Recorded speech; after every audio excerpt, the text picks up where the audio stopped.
على هذه الأرض ما يستحق الحياة. إخوتي وأخواتي الكرام، يعطيكم العافية. الحياة لم ولن تتوقف هنا. من قلب غزة الأبية نتحدث إليكم.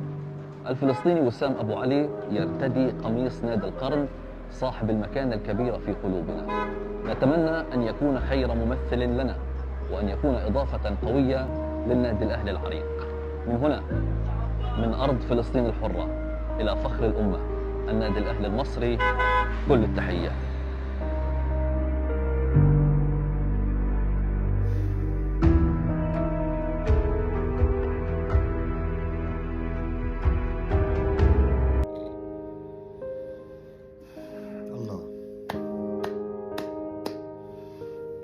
الله بجد بجد الله على الإبداع، الله على المنظومة الإعلامية في النادي الأهلي، الله على الفكر الجديد والفكر الجميل وطريقة التقديم، الله على الاحترام، الله على مراعاة المشاعر والاحترام والتقديمة اللي هزت مشاعرنا وفعلا خلتنا نحس فعلا إن النادي بتاعنا له قيمة كبيرة جدا جدا جدا في المنظومة الإعلامية وفي المنظومة الإدارية وفي المنظومة الفنية وفي اللاعبين وفي الإدارة وفي كل مكان.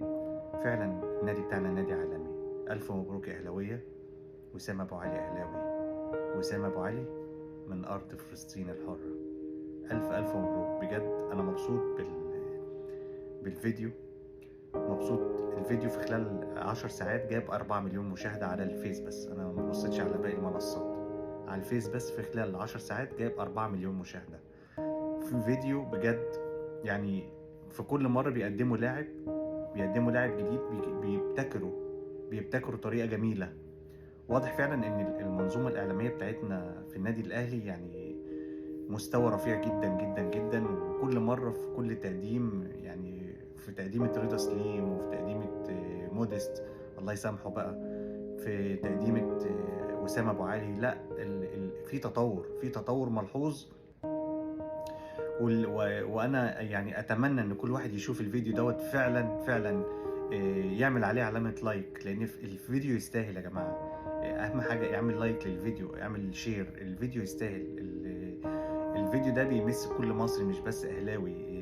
الطريقة اللي النادي الاهلي يقدم بيها الفيديو دي طريقة محترفة، طريقة فيها ابتكار، طريقة ازاي يوصلوا ان هم يسجلوا المقدمة عن طريق الصحفي الفلسطيني، يخلوه يسجل في فلسطين ويصور في فلسطين ويبعت لهم الفيديو ويبدأوا يعملوا المونتاج ويدخلوا ده على ده. لا الفكرة نفسها جميلة. مش عايز اطول عليكم.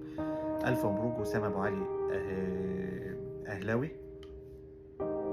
وأتمنى أن يكون حظه موفق.